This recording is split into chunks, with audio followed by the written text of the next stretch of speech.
Hey there, welcome back. So, if you're here, it probably means one of two things.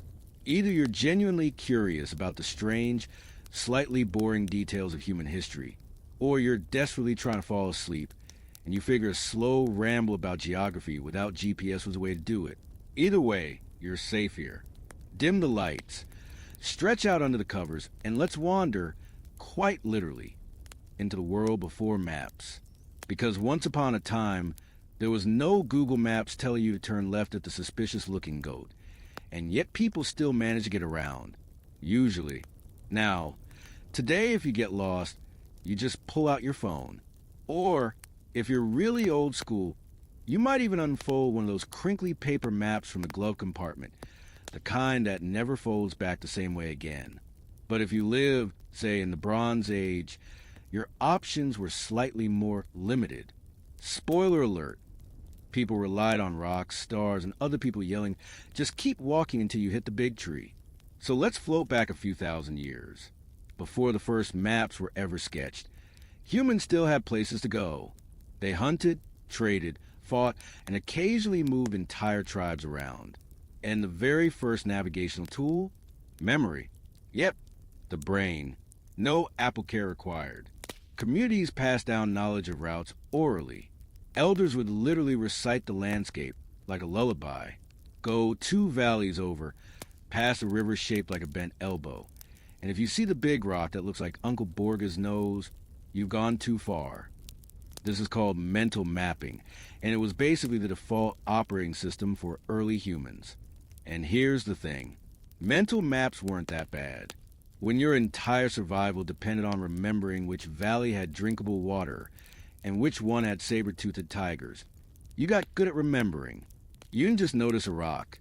You memorized its exact tilt, its shade at sunset, the smell of the grass nearby. It was geography meets meditation, only with slightly higher odds of being eaten. Now, while oral tradition was fine for short trips, it got a little tricky when people needed to travel further than the neighbor's campfire. And to the sky. For thousands of years, the stars were the ultimate GPS. People across the world, Polynesians, Mesopotamians, Egyptians, looked up, pointed at some twinkling dots, and said, that one, that's the way. The North Star became the Uber driver of the ancient world. Reliable, steady, and not too chatty. Polynesian navigators, in particular, were basically geniuses of star-based navigation. They memorized star paths, wave patterns, and even bird migration routes to cross thousands of miles of open ocean. No app, no compass, just vibes and a really good memory. It's almost unfair that they were that good, while half of us today get lost in a shopping mall parking lot. Meanwhile, back in Mesopotamia, people were starting to dabble with symbols and clay tablets. Around 2300 BCE, someone pressed wedge-shaped marks into clay to make one of the earliest known maps. Although, to be honest, it looked less like a helpful guide and more like a toddler's doodled potato. Still, it marked the beginning of trying to put the mental map onto something physical. But let's not get ahead of ourselves. Before the clay tablet phase, there were sticks. Yes, sticks. Some cultures, like the Marshall Islanders, made navigation charts using sticks and shells. The sticks showed wave patterns, and the shells marked islands, which sounds cool and artsy, but you didn't carry it with you on the boat. It was more like study material. You memorized it at home, then left it behind. Because let's face it, balancing a bunch of sticks on your canoe in rough seas wasn't going to end well. Now, if we zoom over to Europe for a minute, pre-map navigation was a little more chaotic. You had roads, sure, like the Roman roads. But how did people know where they went? Answer, milestones. Literal stones stuck into ground, carved with distances, which meant your map was basically a game of connect the dots, only you had to physically walk to each dot. Convenient? Not really. Better than nothing? Definitely. And of course, let's not forget the ultimate fallback, asking locals. Travelers would wander into a village, look exhausted, and mumble something like, "Which way to the next town?" And the locals would point vaguely and say, Just follow the river, which sounds simple enough, until you realize rivers have this annoying habit of curving, splitting, and occasionally dumping you into a swamp. But hey, at least they tried. One thing to remember, navigation wasn't always about accuracy. Sometimes it was about ceremony or even myth. Early cultures described a land in stories. A mountain wasn't just a mountain. It was a place where a god once stood. A river wasn't just water. It was a line between two worlds. And if you listen carefully, those myths also doubled as directions. Travel until you see the mountain where the god sleeps. Boom! Ancient GPS with extra flair. Let's drift back to those mental maps for a second. Anthropologists studying indigenous cultures today have found that many oral traditions still function like detailed atlases. The Aboriginal songlines in Australia, for example, are epic chants that describe landscapes so vividly that you can literally walk the song and end up exactly where you need to be, which is kind of amazing. Imagine if your favorite Spotify playlist also got you safely to the grocery store. Meanwhile, sailors in the Mediterranean started figuring out something else: wind. They noticed that winds tended to blow in predictable patterns at certain times of year. So instead of just hoping for the best, they developed wind routes. Not maps, exactly, but predictable travel calendars. Basically, sail north in summer, sail south in winter, and for the love of Poseidon, don't try to cross in October. And of course, then came symbols carved in stone. The ancient Egyptians, for instance, were obsessed with boundaries, where farmland ended and desert began. They marked the land with stelae, tall slabs of stone with inscriptions. If you stumbled across one, you'd know you were crossing into someone else's territory. Territorial markers weren't maps, but they did give you a vague sense of, here's where not to get stabbed. At this point, you might be wondering, how did people keep track of distance? Without Fitbits counting steps, it was mostly guesswork. Some cultures counted by days. The village is 3 days away, which sounds nice and simple until you realize a day's walk for a soldier in top condition is not the same as a day's walk for your grandma with a bum knee. Distances were fuzzy, and honestly, nobody minded. If you got there eventually, that was good enough. Now let's not romanticize this too much. Getting lost was extremely common. Ancient travelers didn't have Yelp reviews saying, "This road is sketchy after dark." They had to rely on rumors, vague directions, and the occasional helpful landmark. And when you think about it, that makes early journeys even more impressive. People set out into deserts, jungles, and oceans with nothing but stars, songs, and stubbornness. And somehow they survived. Well, most of them. Probably one of my favorite little details is how people describe directions before compasses. Instead of north, south, east, and west, they often use natural features. In Iceland, directions used to be toward the mountains or towards the sea, which makes sense locally, but imagine trying to use that system abroad. You'd be like, which way is towards the sea when you're already standing on the beach? And then there's the Vikings. Of course, the Vikings had their own tricks. Besides the stars and the sun, they used what were called sunstones, crystals that could detect the sun's position even when it was cloudy, which sounds like something out of a fantasy novel. But apparently it worked. Leave it to the Vikings to invent magical crystals while the rest of Europe was still debating whether the earth was flat. Now, you might think, surely by the Middle Ages people had proper maps. And yes, kind of. But the earliest medieval maps were less about practical navigation and more about showing how the world looked to God, which is to say, not very accurate. They put Jerusalem at the center, sprinkled in some biblical creatures, and called it a day. Great for church sermons. Terrible if you actually wanted to get from Paris to Rome.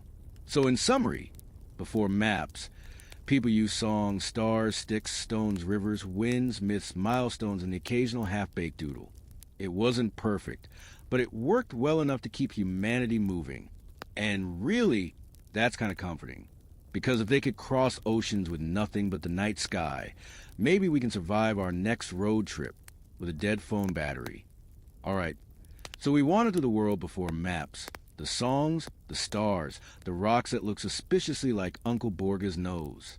But eventually, humans got ambitious. They decided maybe, just maybe, it was time to start drawing things down. And that's when things got interesting. Let's float ourselves gently into the Middle Ages.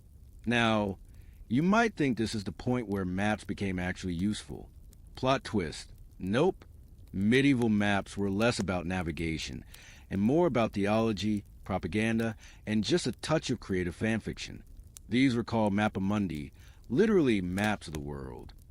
Only instead of the world, they mostly showed a kind of spiritual diagram of how medieval Europeans thought things ought to look, which is why, for example, a typical map from the 13th century might have Jerusalem plopped dramatically at the center, the Garden of Eden floating at the top, and then somewhere off in the margins a helpful drawing a unicorn or a man with his face in his chest. Practical?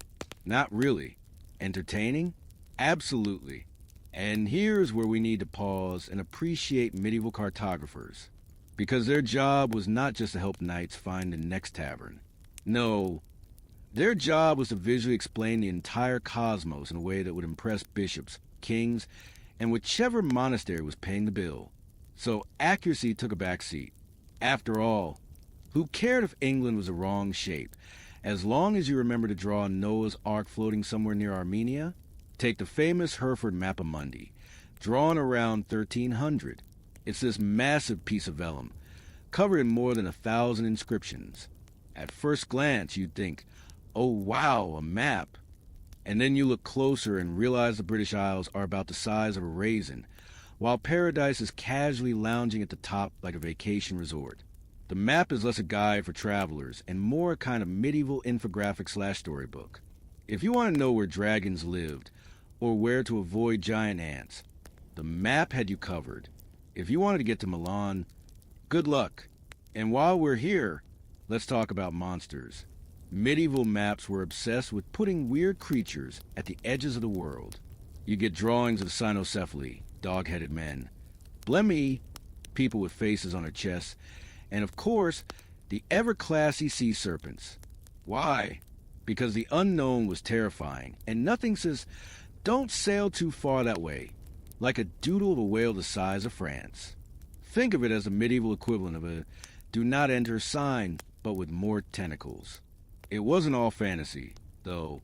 Some medieval maps did try, in their own way, to be practical. Portal on charts, for example, were used by sailors from about the 13th century onwards. These were covered in crisscrossing lines, like the world's messiest game of pick-up sticks. The lines represented compass directions, radiating out from little compass roses. The maps showed coastlines in pretty decent detail, but inland, blank, because sailors didn't care about what was happening inland. You could have drawn a giant potato with arms and labeled it France, and it'd still be fine, as long as the harbors were marked correctly. Still, for the average person wandering around Europe in, say, 1200, maps were basically useless. Travelers relied on pilgrim guides, itineraries, and good old-fashioned word-of-mouth. Pilgrims heading to Santiago de Compostela in Spain had written lists of towns to pass through. Not a map, but a glorified grocery list of villages. Stop here, pray there, buy bread here, avoid bandits here. Charming. Meanwhile, over in the Islamic world, map-making was getting a serious glow-up.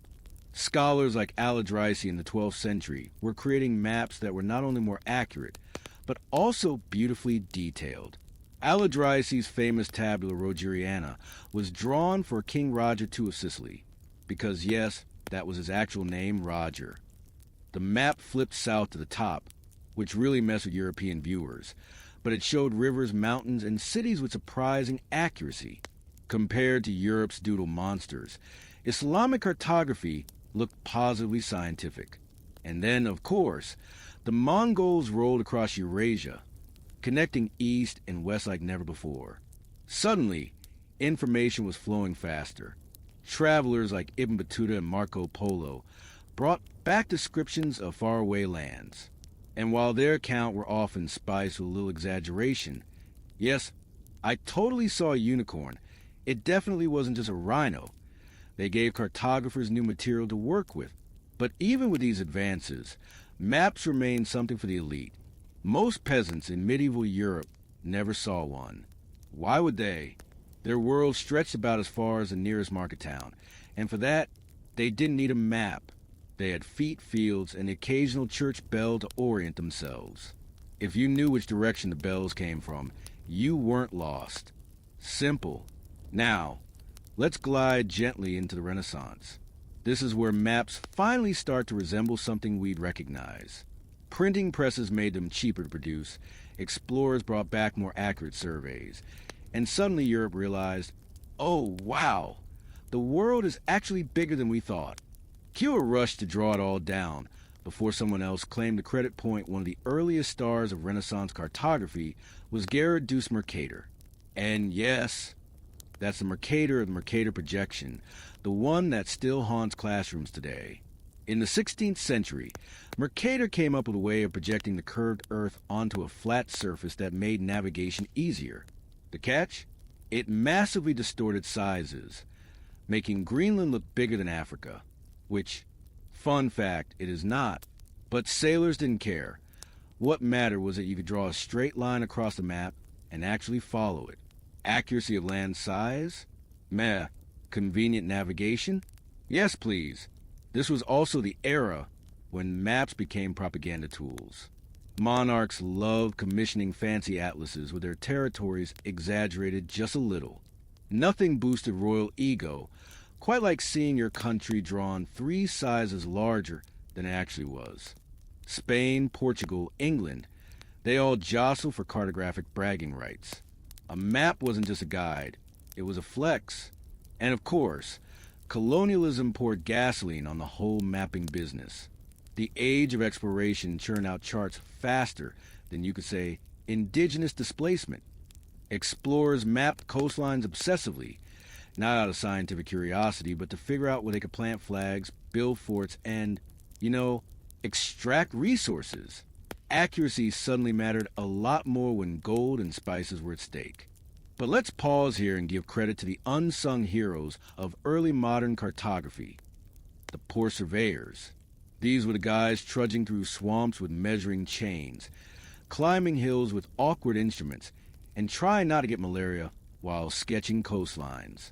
They did the grunt work, only for some court cartographer back in Europe to ink it up all pretty and take the credit. By the 17th century, maps had become household objects for the wealthy. Hanging a big, shiny map in your home was the equivalent of having a giant flat-screen TV today. Guests would come over, you'd point at your framed world map and say, "Ah yes, notice how I own a globe too." It was a status symbol, proof you were educated and worldly, even if your idea of traveling abroad was walking to the next county fair. And, as always, maps kept their quirks. See, charts still dotted unexplored areas with warnings like "Hicks on Drakens, here be dragons," which was basically a medieval shrug.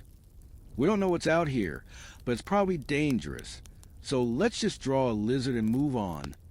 Honestly, a fair approach. So to recap this leg of our sleepy stroll, from medieval monster doodles to Renaissance propaganda pieces, maps slowly shifted from being symbolic and spiritual to being practical and political. They stopped telling stories about Eden and started telling stories about empire. Accuracy crept in, but so did ego. And somewhere along the way, the map evolved from a mystical artifact into an everyday tool. Let's drift now into the next stretch of our story. The Enlightenment and the scientific obsession with measuring literally everything. Because nothing says bedtime history like an 18th century man in a wig arguing about longitude. So, we've drifted past medieval doodle monsters and Renaissance propaganda pieces. By now, maps were at least starting to look like maps. Coastlines weren't just vague squiggles anymore. And if you wanted to sail from Lisbon to the Caribbean, you stood a fighting chance of actually arriving in the Caribbean and not, say, Greenland. Progress. But then came the Enlightenment. This was the age when wealthy men in wigs decided that everything needed to be measured. The Earth, the stars, your skull size, you name it, Someone in powdered hair was obsessively quantifying it, and maps were at the very heart of this measuring frenzy. One of the biggest headaches in early navigation was longitude. Latitude, the east-west lines, was easy enough. You just looked at the sun's angle or the North Star. Done. Longitude, though? Tricky. For centuries, sailors had no reliable way of knowing how far east or west they were, which, as you might imagine, was a problem if you were trying to deliver cargo and not end up hopelessly lost in the wrong ocean. Ships would set off with great confidence, only to land on completely different continents. Minor inconvenience.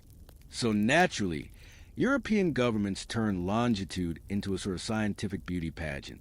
In 1714, the British Parliament offered a huge cash prize, the Longitude Act, to anyone who could figure out a practical method. Cue decades of bickering. Astronomers said the answer was in the stars, with fancy lunar distance tables. Clockmakers said, forget the sky, just build a watch that doesn't suck. And politicians mostly said, can someone please hurry this up before we lose another colony? Enter John Harrison, a humble carpenter turned clockmaker. Harrison spent his life obsessing over sea clocks. His designs looked like awkward, oversized pocket watches, but they were revolutionary. By the mid-18th century, his marine chronometers allowed sailors to finally measure longitude with decent accuracy. Imagine that. Centuries of guesswork solved by a guy who basically tinkered with gears in his workshop. Did the establishment welcome him? Of course not. The royal astronomers looked down their powdered noses and muttered that it was too simple. Because why accept a working solution when you can argue about the moon for another 50 years? Still, the chronometer eventually won. And suddenly, maps exploded with precision. No more vague coastlines or sea monsters doodled in the margins. Instead, charts began to show exact harbors, accurate latitudes and longitudes, and those neat little compass roses. For sailors, this was life-changing. For insomniacs listening right now, it was also thrillingly dull, which is the point. Meanwhile, back on land, map-making was swept up in the Enlightenment obsession with cataloging the entire world. Surveyors marched across fields with theodolites, those awkward tripod instruments that look like they belong in a steampunk cosplay convention. They measured mountains, plotted rivers, and drew grids over the countryside. Entire nations were suddenly mapped down to the last cow pasture. It was bureaucracy meets geography. Take the French carte de Cassini.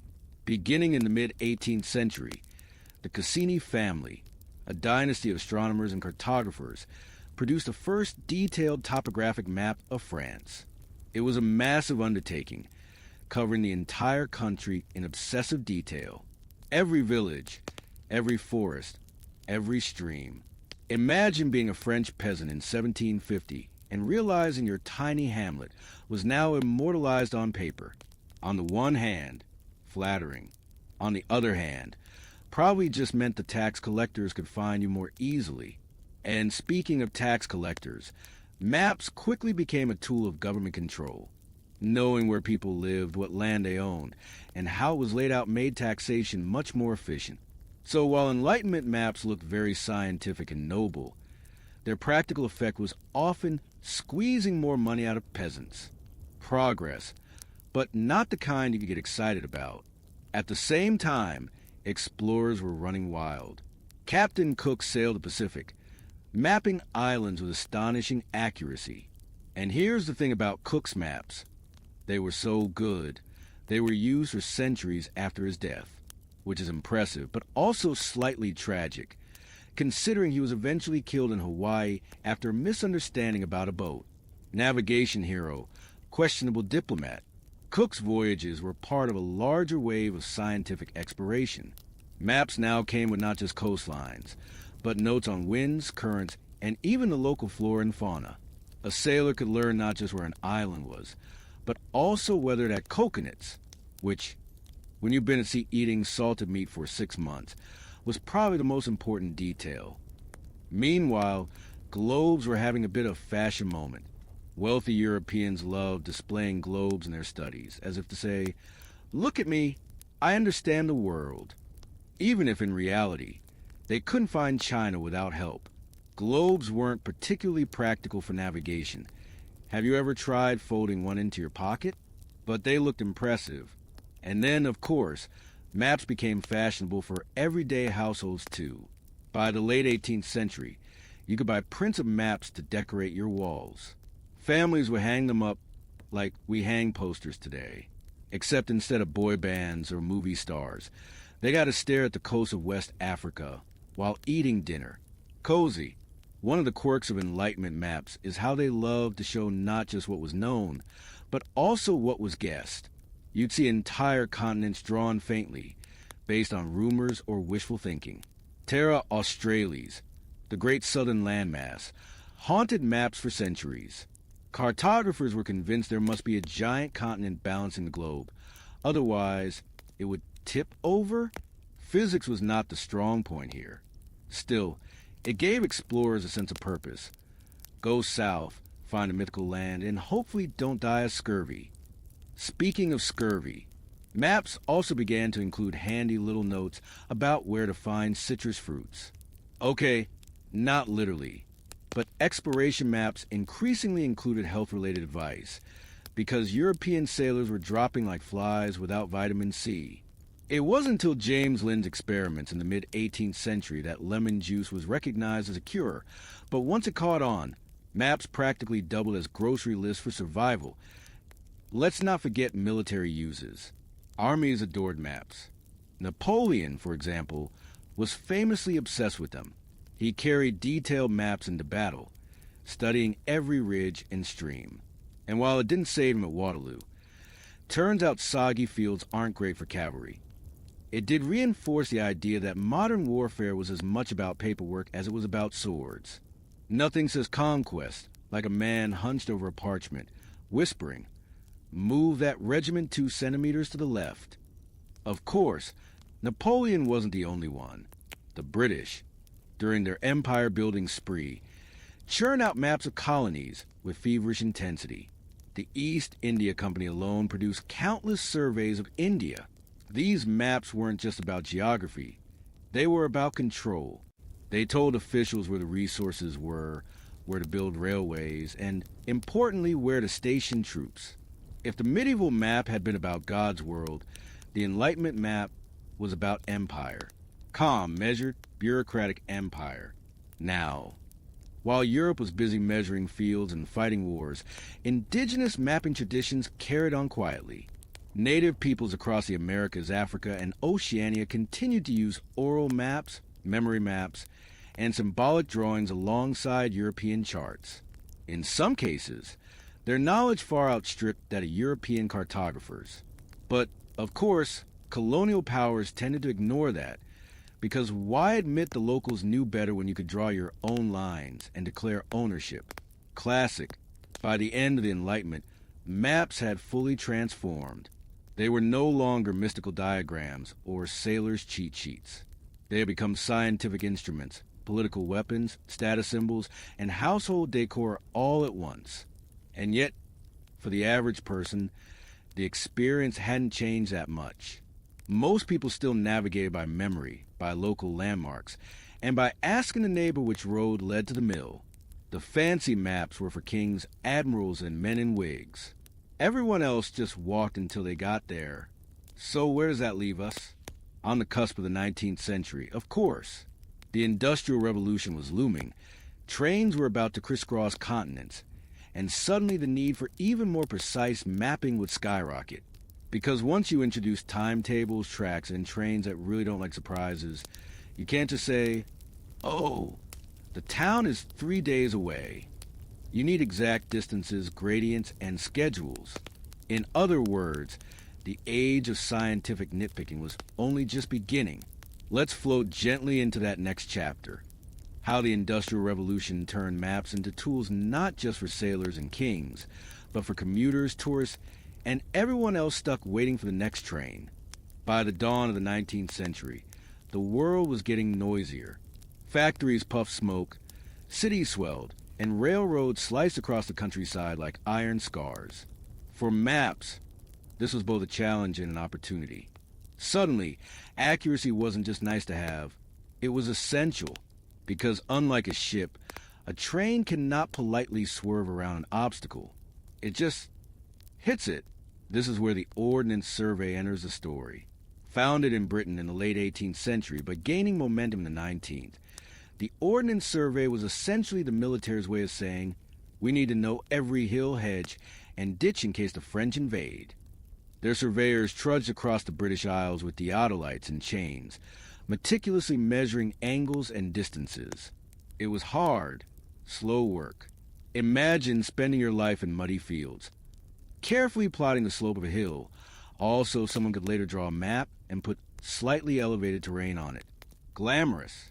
But out of this obsession came some of the most detailed maps ever made. By mid-century, Ordnance Survey sheets showed every parish boundary, every stream, every road. Ordinary people could finally buy maps that didn't just tell them vaguely where London was, but also where Farmer Jones's cow pasture began. For hikers today, these maps are a delight.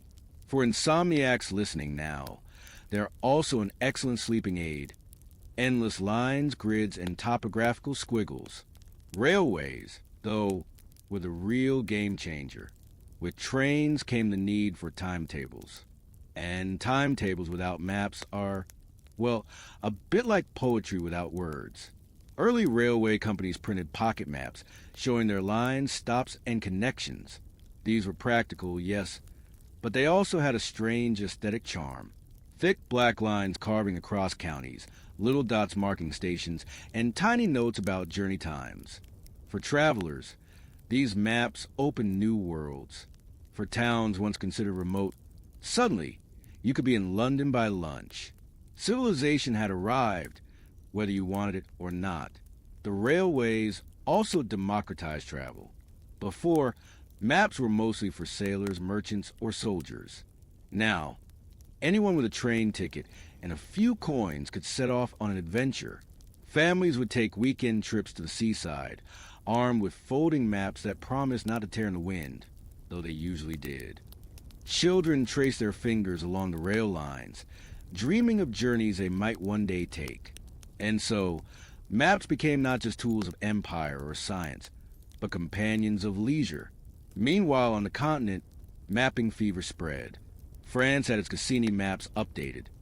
Prussia ran military surveys, and in the newly forming United States, surveyors fanned out westward. The Lewis and Clark expedition, at the start of the 19th century, was as much about cartography as exploration. They were tasked with charting rivers, mountains, and trade routes. Their notebooks and maps, painstakingly sketched by hand, would later guide settlers into lands that had previously been mysteries to Europeans. Of course, mystery is relative. Native Americans already knew these landscapes intimately, but history, as usual, preferred to focus on the men in boots with compasses. One peculiarity of American mapping was its obsession with straight lines. In the late 18th century, Congress had passed a land ordinance of 1785, dividing the western territories into neat squares. Surveyors used chains to measure out perfect rectangles, laying out townships in 6-mile grids. If you've ever flown over the Midwest and seen endless checkerboard fields from the airplane window, you're looking at the result. Nature gave America rolling hills and winding rivers. Surveyors said, no thanks, let's do math instead. This grid system made selling land easy. Each square could be bought, sold, and taxed. It also made the landscape visually dull, but highly efficient. For settlers, it meant their new farm plot came pre-measured, like slicing a cake.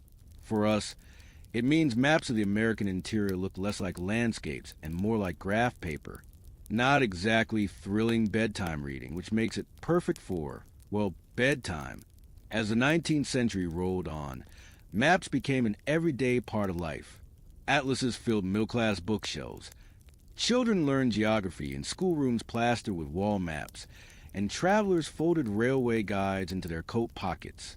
If the Renaissance map was an artwork and the Enlightenment map a scientific instrument, the Victorian map was a household appliance. Everyone had one. Everyone needed one. Tourism gave maps a fresh twist. The rise of seaside resorts, spas, and later alpine holidays led to a boom in guidebook maps. Imagine delicate engravings of coastal promenades, with neat little arrows pointing to beta machines here or excellent fish and chips. Okay, maybe not the fish and chips yet, but certainly the Victorian equivalent. Baedeker's famous travel guides became must-haves, each packed with maps that promised not only where things were, but also what was worth seeing. They even graded attractions with little star symbols. If your castle didn't get a Baedeker star, was it even worth existing? Cities, too, needed maps like never before. As industrialization stuffed people into crowded urban centers, city maps multiplied. They showed tram routes, sewer systems, and eventually underground railways. The London Underground famously introduced its first map in the 1860s, though the simplified diagram we know today wouldn't come until the 20th century. Early versions were more literal, showing wiggly tracks that looked more confusing than helpful. Still, progress. And then came the colonial projects. European empires, at their height in the 19th century, produced endless maps of overseas territories. Africa was sliced into shapes that looked neat on paper, regardless of what was happening on the ground. Colonial officials sat in offices in London, Paris, and Berlin, drawing borders with rulers. Entire cultures and communities were bisected by lines made for convenience. The infamous Berlin Conference of 1884 to 85 divided Africa on maps more than on reality. The result was maps that looked satisfyingly tidy, but which sowed chaos for generations. Proof that sometimes a good-looking map is a very bad idea. But it wasn't all politics. Scientific mapping surged forward, too. Geologists drew colorful diagrams of rock layers. Botanists created distribution maps of plant species. Meteorologists, or, as their friends probably called them, rain enthusiasts, charted weather patterns. If you ever wonder when people started putting isobars on weather maps, the 19th century is your answer. For once, maps weren't just about land and borders. They were about life itself. Globes, by the way, were still around, still making people feel worldly. But now they came with updates. Revolving globes, illuminated globes, even pocket globes the size of an apple. Imagine pulling one of those out at a dinner party. Ah yes, let me show you where Zanzibar is. Let me just unpeel my tiny earth. It was a Victorian equivalent of whipping out your smartphone. As the century drew on, maps became faster, cheaper, and more standardized. Lithography made printing easier. So suddenly, atlases weren't just for the wealthy. Children doodled in them. Travelers tore them, and households stacked them alongside dictionaries and Bibles. By the late 1800s, to not own a map was almost suspicious. And so, by the close of the 19th century, maps had traveled a long way from doodled sea monsters and speculative continents. They were everywhere, in classrooms, in train stations, in soldiers' packs, and in tourist pockets. They were not always correct, not always fair, and not always helpful. But they had become, at last, something ordinary, something boring, something that, if you're lying in bed right now, probably makes your eyelids very, very heavy. Because honestly, there are only so many ways to describe field surveys, theodolites, and railway timetables before even the most curious mind begins to drift. Which, in the spirit of this channel, is exactly the point. As we leave the 19th century behind, we're about to enter the modern world. Airplanes, automobiles, and telegraphs will demand new maps. Cities will sprawl, borders will shift, and underground transit diagrams will try their best to look like art. But before we get there, let's pause, take a deep breath, and, if you haven't already, maybe drift off into sleep, knowing that somewhere a Victorian surveyor is still trudging through the mud, carefully measuring a ditch, so you don't have to. The 20th century opened with optimism, machines, and of course, more maps than anyone really knew what to do with. By now, maps weren't just tools of exploration.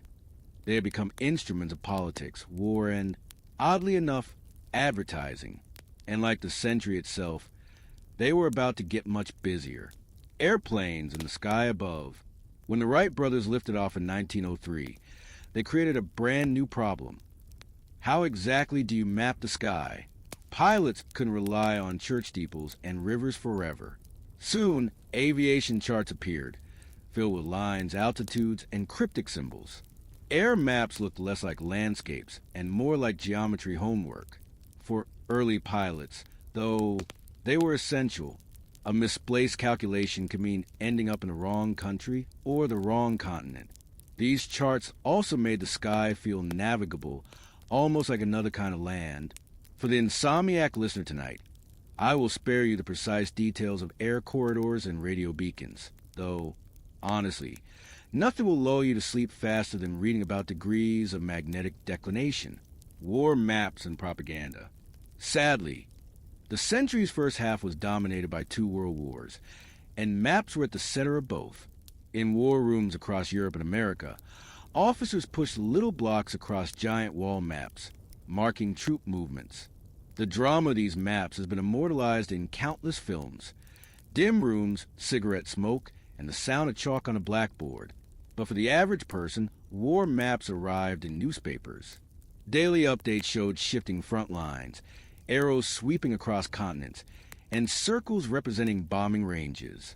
Most people couldn't imagine what trench warfare looked like, but they could follow a map in their morning paper. The wars, in other words, were translated into cartography. Propaganda also crept in. Posters depicted enemy nations as grotesque blobs spreading across the globe, while one's own country was always shown larger, cleaner, and nobler. Cartography became less about truth and more about persuasion.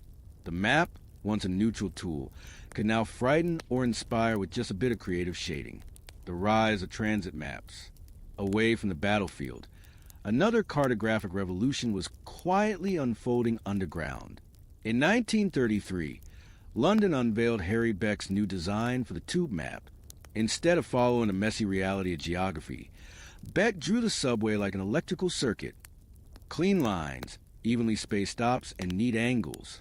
It wasn't realistic, but it was wonderfully clear. The idea spread. Soon, cities like Paris, New York, and Tokyo adopted diagrammatic subway maps. They weren't meant to represent actual distance. They were meant to stop you from getting lost in a maze of tunnels. For commuters, this was salvation. For historians, it was a reminder that sometimes distortion can be more useful than accuracy. Maps in the living room. By mid-century, maps had gone domestic. Globes sat on children's desks, atlases lay open on coffee tables, and schools decorated their walls with pulled-down geography maps. Families traced shipping routes, airline paths, and Cold War borders. One quirky trend was the pictorial map. These were playful illustrations showing landmarks, animals, and local quirks. A map of Florida, for example, might feature alligators, oranges, and retirees in deck chairs, carefully drawn at the right locations. They weren't serious geography, but they were fun, decorative, and endlessly collectible. Meanwhile, road trips were booming, with cars in every driveway. Oil companies like Shell and Esso began printing free road maps. These were pocket-sized, colorful, and surprisingly artistic. Drivers would unfold them on car hoods, pointing out highways and rest stops. Of course, folding them back up neatly was nearly impossible. Cold War cartography. The Cold War brought a new kind of map, the threat map. Diagrams showing missile ranges, nuclear fallout zones, and radar coverage became staples of magazines and policy reports. Small arrows on a map could imply the end of civilization. At the same time, secret military mapping projects flourished. The United States Geological Survey produced thousands of topographic maps, while the Soviet Union mapped not only its own territory, but much of the world, often in greater detail than local governments had managed. It is slightly unsettling to think that Soviet generals probably had more accurate street maps of London than the London City Council did. From paper to screen, toward the end of the century, computers crept into cartography. In the 1960s, Researchers began experimenting with geographic information systems, or GIS. Instead of drawing on paper, they entered data into computers, layering information about soils, populations, and roads. It was the birth of digital mapping. Then came satellites. From the 1970s onward, satellites peered down at Earth, giving us images that were both breathtaking and, at times, slightly disappointing. Spoiler, most of the Earth looks like clouds, fields, and more clouds. Still, these images revolutionized how we understood the planet. Suddenly, deforestation could be measured, cities sprawl tracked, and coastlines monitored in real time. And in 1983, something quietly monumental happened. The U.S. government opened up GPS signals for civilian use. At first, only surveyors and serious hobbyists cared. But the seeds were planted. By the 1990s, handheld GPS devices appeared in hiking shops. By the early 2000s, cars came with sat-navs that gave calm, robotic directions like, turn left in 200 meters. Maps as art and nostalgia. By the late 20th century, maps had also become objects of nostalgia. Artists turned them into collages, coffee shops decorated with antique reproductions, and travelers hung framed maps of places they dreamed of visiting. The map was no longer just a tool. It was also aesthetic. For many, the ritual of unfolding a map was part of the adventure itself. Families would spread a road atlas across the kitchen table, tracing tomorrow's route with a finger. Children colored in countries they wanted to visit. And when the trip was over, the map, with its coffee stains and creases, became a memory in its own right. A quiet pause before the digital flood. As the century closed, maps straddled two worlds, paper and digital. You might have a globe in the living room and an atlas in the glove compartment. But you were also starting to hear about things like Google Earth. For a brief, flickering moment, both worlds coexisted. It was the last gasp of the paper map as an everyday necessity. For us, though, the 20th century leaves behind not only a record of wars and highways, but also a record of how ordinary people navigated daily life. From the underground commuter squinting at Beck's diagram, to the road-tripping family with their ESO map, to the Cold War citizen staring uneasily at missile ranges. Maps were everywhere, guiding, alarming, and sometimes entertaining. And as you lie here tonight, perhaps letting your eyelids sink, it's comforting to think that for all the world's turbulence, one constant remained. The quiet, persistent art of drawing lines on paper to make sense of space. Sometimes complicated, sometimes colorful, sometimes terrifying, but always there. So, as we leave the 20th century behind, we're standing at the edge of the digital era, where maps will leap from paper to glowing screens. But before we step into that glowing future, perhaps you can let yourself drift off, imagining a folded road atlas on a quiet car dashboard, the pages fluttering softly in the breeze, a summer evening drive. So here we are, the 21st century, the age when maps finally stopped being awkward pieces of paper you could never fold back properly, and instead became glowing rectangles in your hand. If the previous centuries gave us maps as art, propaganda, and adventure companions, our era has given us Google nagging us to turn left at the next Starbucks, the death of the paper map, sort of, once upon a time, and by that I mean like 1,999, glove compartments were basically just map storage lockers, road atlases, state highway booklets, and maybe one old coffee-stained shell map that you swore you'd throw out but never did. Then came smartphones. And suddenly, nobody needed to wrestle with folding paper on the hood of a car ever again. But paper maps didn't vanish overnight. For a while, people kept them as backup. What if the GPS goes out? They'd mutter, as if satellites in orbit would all just take a nap at the same time. And of course, paper maps are still around. Hikers still carry them in case batteries die. Antique lovers still frame them. But for daily life, they're basically decorative now. Google Earth and the shock of the planet. In 2001, Google Earth launched. And suddenly you could fly over your neighborhood without leaving your chair. People spent hours zooming in and out, finding their house, then their school, then the Eiffel Tower, then a random patch of desert, because why not? It was the first time ordinary people could casually explore the globe in such detail. A map was no longer just symbolic, it was photographic. Sure, the resolution was sometimes terrible, and some places looked like blurry blobs, but it didn't matter. For the first time, you could actually see the world like a bored astronaut with too much time on their hands. Of course, people immediately started using it for mischief. Hey, let's look at Area 51, or let's check if my ex's car is in the driveway. Humanity is consistent like that. GPS in every pocket. By the late 2000s, GPS had slipped into every smartphone. What once required a bulky handheld device or an expensive car system now came free with your phone plan. Suddenly, maps weren't things you consulted occasionally. They became constant companions. Want to know how far away the nearest taco truck is? There's a map for that. Need to avoid traffic on the way home? The map reroutes you in real time. Want to know if there's a gas station in the middle of Nebraska? The map knows, and it probably has a customer review saying the bathrooms are just okay. It's a strange shift. For most of human history, maps were rare, precious, or at least a bit of a hassle. Now, you carry the entire Earth in your pocket, and yet people still get lost because they refuse to trust a voice saying, "Turn right." Maps are surveillance. Here's where it gets a little darker, but in a bedtime-friendly way, because with GPS came tracking. Your phone logs where you've been. Companies record your movements to sell you ads. Governments monitor locations for security. In other words, maps stopped being just about places and started being about people. Everywhere you go leaves a digital breadcrumb trail. For historians of the future, this will be a gold mine. Imagine trying to reconstruct Napoleon's march to Moscow, except instead of letters and diaries, you've got 30,000 location pings and someone's Uber receipts. Slightly less romantic, but very precise. Custom maps in everyday life.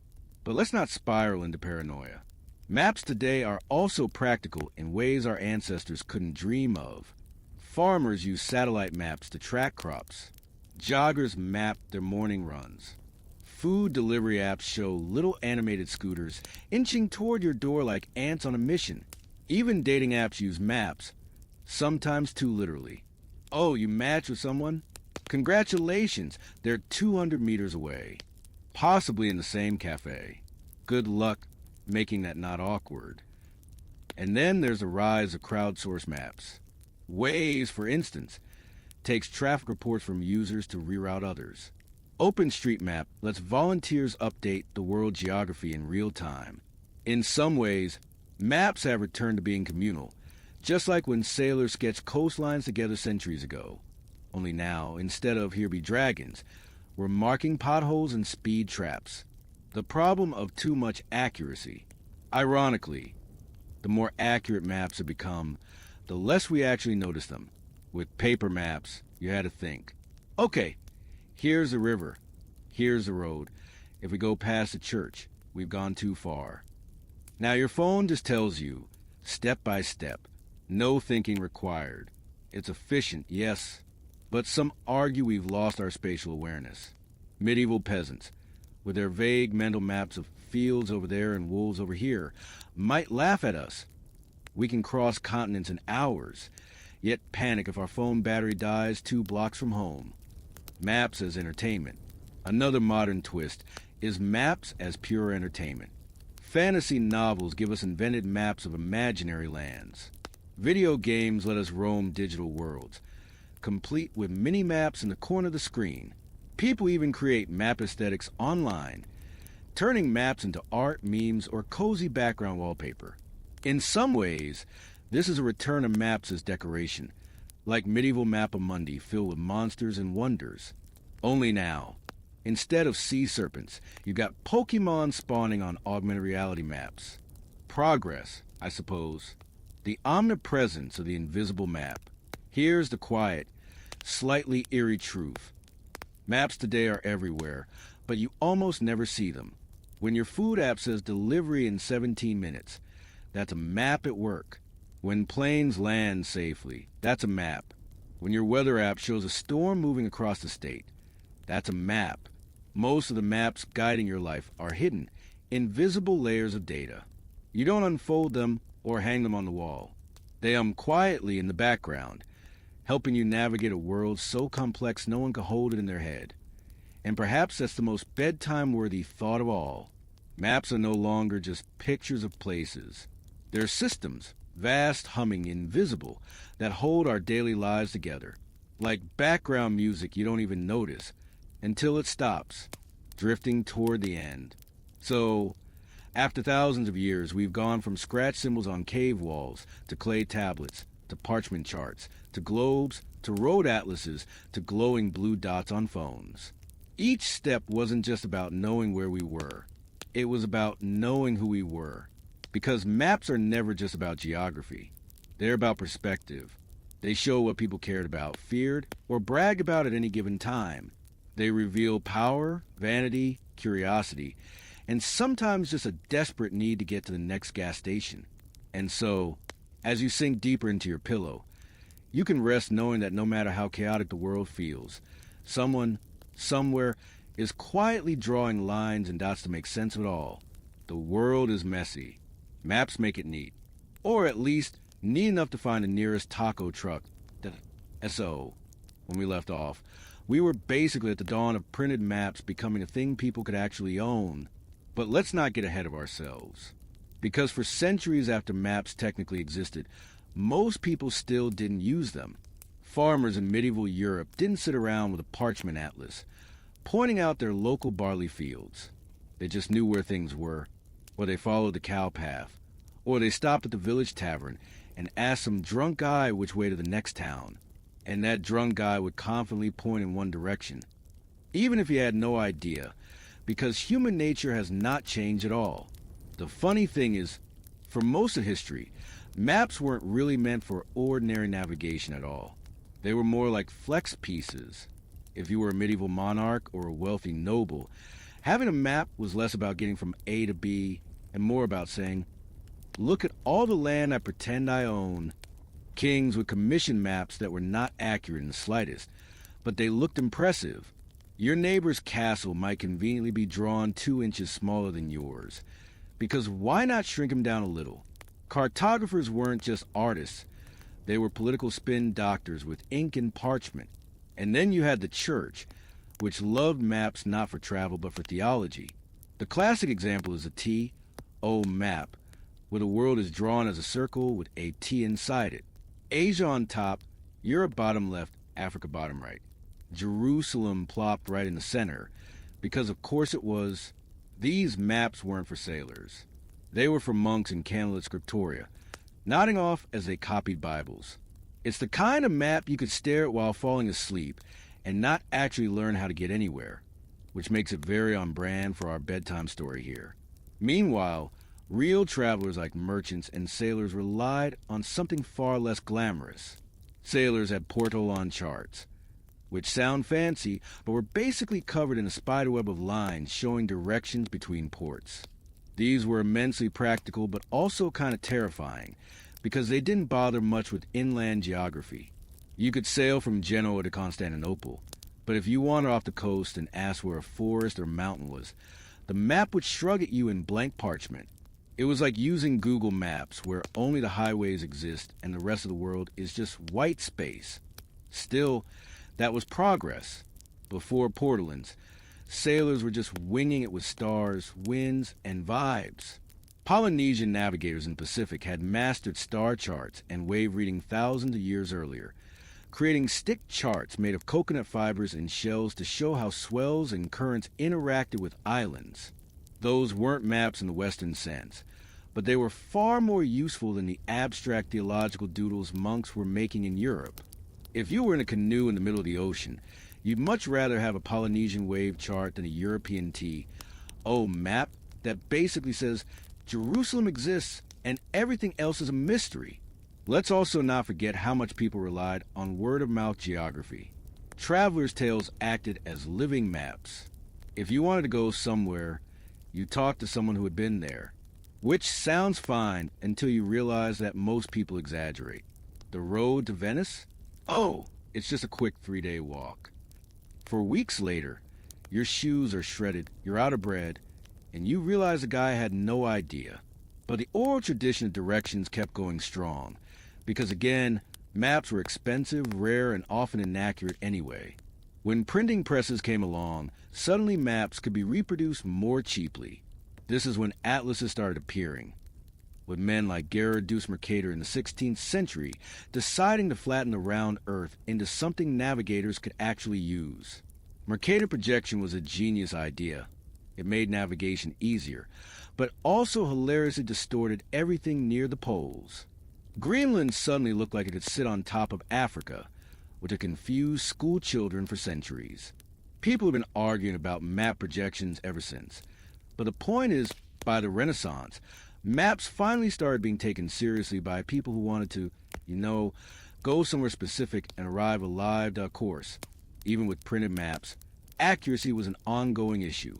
Early explorers would fill in blank spaces on maps with whatever nonsense they felt like. Uncharted landmass must be full of dragons, or unicorns, or a sea monster, so large it could snack on your entire crew. These little doodles weren't meant to scare anyone so much as they were there to fill awkward blank space, the cartographic equivalent of doodling spirals in the corner of your notebook. It also made the map feel complete, even though the truth was nobody had the faintest clue what was out there. And yet, somehow, humans kept managing. For most everyday purposes, you didn't need a map at all. You didn't travel far, and when you did, the road was usually obvious. Follow the river. Follow the trade route. Ask someone at the next village. Navigation was communal knowledge, not personal possession, which is why for centuries, maps were strange, elite objects. They were closer to conversation starters than practical guides. A noble might point at a map on his wall and say, "See all this land? That's mine." Meanwhile, an actual peasant in his domain would have no use for that parchment at all. He just needed to know which dirt path led to the mill. Eventually, maps trickled down. By the 18th and 19th centuries, more and more ordinary people started encountering them. School children learned from wall maps. Soldiers carried field maps. Travelers used guidebooks. But even then, most people preferred asking directions. Some habits never change. To this day, plenty of us have ignored Google Maps, asked someone local, and then immediately regretted, so really, before maps were practical for masses, humanity lived in a world navigated by memory, stories, landmarks, and instinct. And even after maps existed, that system kept working, which is oddly comforting, because it means humans didn't need constant visual aids to move through their lives. They trusted themselves, the environment, and occasionally the questionable judgment of strangers. It makes you think a little about how modern we are now, with glowing blue dots guiding us turn by turn, telling us exactly how many minutes until we arrive. People in the past would be baffled, or maybe they'd laugh. After all, they got along just fine with sticks, stars, and stubborn persistence. And if they got lost, well, that just became part of the story. Now, let's just stay with that image for a while. A slow, winding path. No map in your pocket. Just the moon above, a vague sense of direction, and maybe someone up ahead who claims to know the way. Whether they actually do or not doesn't matter much, because sooner or later, you'll arrive somewhere. All right, let's drift further along the path, into the age when maps finally stopped being the playthings of kings and monks and started creeping into everyday life. Think of it like the awkward teenage years of cartography. Maps were finally useful, but still a little clunky, and everyone was trying to figure out what to do with them. By the 18th and 19th centuries, maps had become tools of empire, which meant, for a lot of people, they were suddenly unavoidable. Colonial powers like Britain, France, and Spain were obsessed with drawing lines on paper. Never mind that they often had no idea what the actual landscape looked like. The important thing was to color it in and claim it. That's how you got those famous maps with giant swathes of pink or blue, where whole continents were conveniently painted as ours, even though the locals had very different opinions on the matter. In fact, for a lot of indigenous peoples, maps seemed a little absurd. Why would you flatten out a living, breathing landscape into a piece of paper and then pretend that whoever's ink touched it suddenly owned it? From their perspective, the whole concept was more like an art project gone wrong than a serious tool. Still, once railways came into play, maps became practical in an everyday sense. Imagine it's 1850, and you're trying to get from London to Birmingham. Before, you just needed to follow the road or ride a horse until you eventually got there. But with trains, you had timetables, connections, and networks. And that's when maps started showing up in guidebooks, pocket atlases, and those neat fold-out diagrams of railway lines. The maps weren't just about where things were anymore. They were about how you could move between them, how fast, and for how much money. Suddenly, maps were for ordinary people too, not just kings and generals. Tourism exploded, and maps became a cozy accessory of leisure. Wealthy Victorians would wander around Paris or Rome with their Baedeker guidebooks, flipping through little city plans that told them where to admire ruins, where to shop, and where to avoid the less picturesque neighborhoods. The maps themselves often left out poor districts entirely, because polite society didn't want to see them. So even as maps became more accurate, they still had a habit of telling you what the map maker thought you should care about, not necessarily what was actually there. Meanwhile, armies were producing maps on an industrial scale. The Napoleonic Wars, the American Civil War, the World Wars, all of them required soldiers to know where the hills were, where the rivers flowed, and where the enemy might be hiding.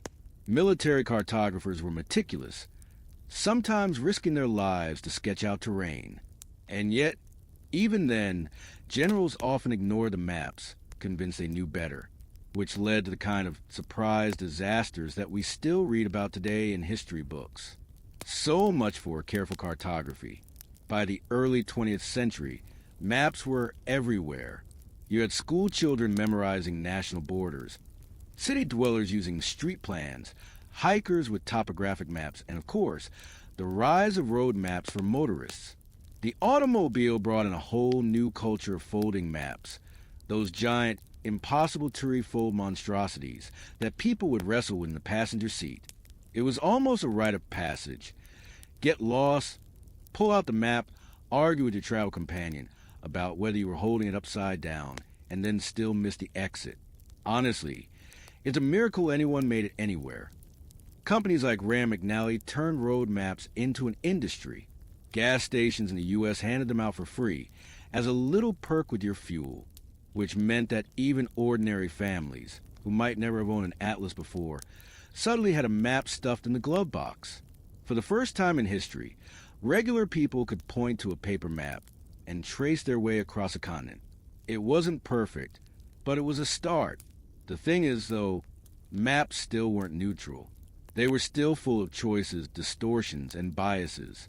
Propaganda maps in both world wars exaggerated the size of enemies to make them look threatening.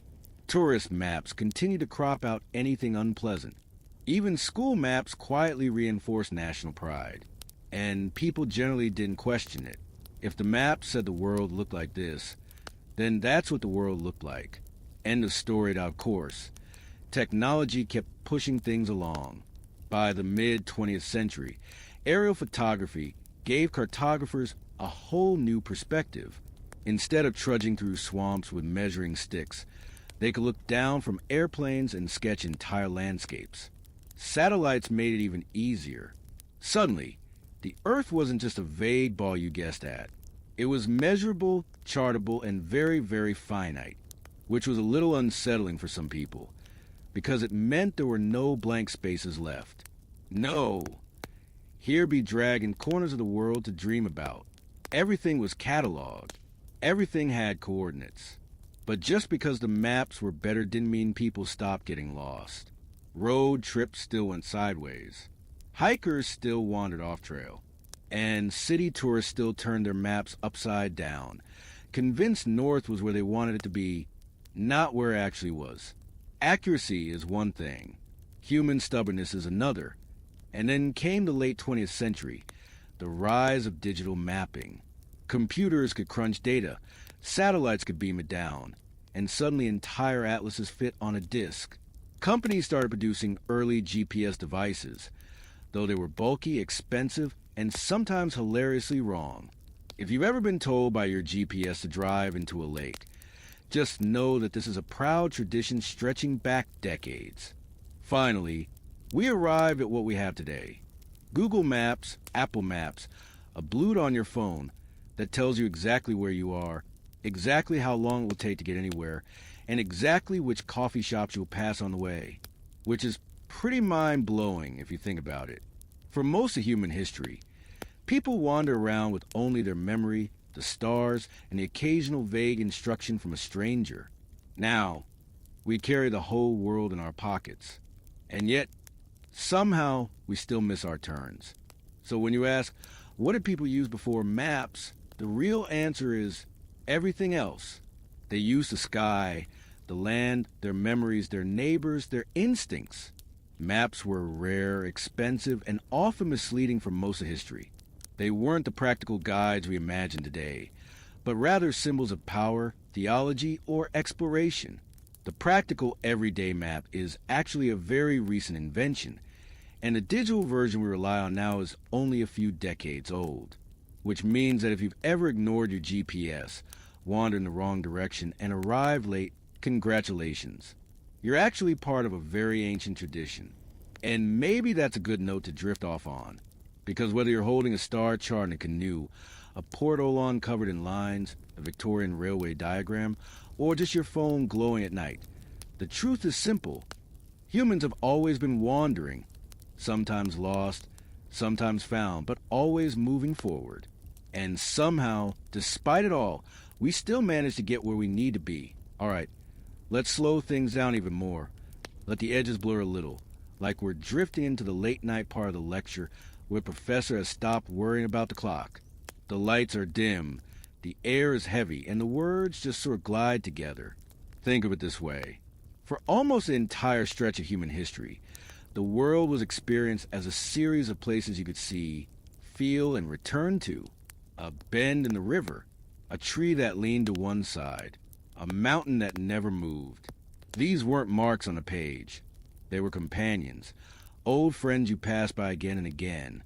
The land itself was the map, and even if you didn't know what lay 20 miles away, you always knew where you were standing. That was enough. Maps, those flat, neat drawings, came along almost as a dream of control, a way to trap the messy, three-dimensional, living Earth inside the tidy borders of a rectangle. But of course, the Earth doesn't like to sit still. Rivers change their courses. Forests vanish. Roads crumble. Kingdoms rise, and their lines get erased, redrawn, and erased again. Which means every map, no matter how perfect, is always a little wrong, a little outdated, a little wishful. And maybe that's why they've always been both useful and a little funny. Because they're less about reality and more about the version of reality we want to believe in. Imagine holding one of those medieval Mappamundi again, the ones covered in saints and monsters. They weren't trying to guide anyone anywhere. They were trying to reassure. They said, the world is known, the world is ordered, the world fits neatly into God's plan. And even though that wasn't exactly true, it was comforting, just like a bedtime story. And in a way, modern maps aren't all that different. Your GPS tells you that you'll be there in 17 minutes, traffic permitting. It smooths over the mess of reality, where you might stop for a snack or get distracted or run into a roadblock. It pretends a world is predictable, knowable, controlled. And sometimes, that's exactly the comfort we need. A neat little line to follow, even if life doesn't quite work that way. So maybe the real history of maps isn't about lines or borders or satellites. Maybe it's about that human need to feel oriented, to feel like we're not drifting in chaos, to convince ourselves just for a moment that we know where we are and where we're going. And as you lie there listening, maybe that's the feeling you can borrow.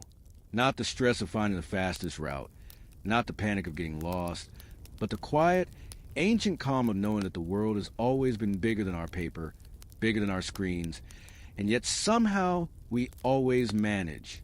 People wander without maps for millennia, and the skies still turned, and the rivers still flowed, and the paths still led home. So let the thoughts settle in like a gentle blanket. You don't have to hold the whole map in your head. You don't have to know every turn in advance. The path, just like it always has, will unfold step by step, and now, as we drift into the end, think of the stars, the very first map, still up there, still reliable, still glowing faintly as if waiting to guide you. They were enough then, and they are enough now. So close your eyes. Let the lines blur. Let the world go soft. Let the ancient wanderers keep walking their endless roads in your imagination.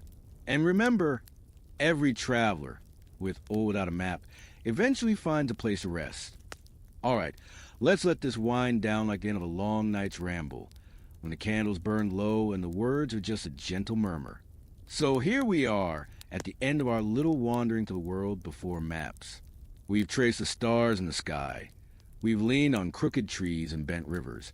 We've followed the slow memory of footsteps across the earth. And through it all, the point was never really the lines or the directions. It was a comfort of knowing that humans have always found their way, one step, one landmark, one small sign at a time. And maybe that's what makes this such a cozy thought to drift off with. You don't need the whole picture right now. You don't need to carry the map in your hands or your mind, like those travelers before us. You only need to notice the next small thing, a star, a hill, a familiar sound. The way home always reveals itself, slowly, quietly, patiently. So if your eyes feel heavy now, that's all right. Let them close.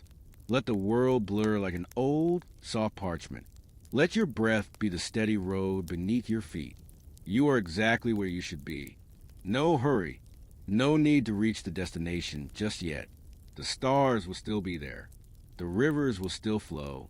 And the path, in its own time, will always carry you forward. So rest now. Drift like a traveler beside a campfire.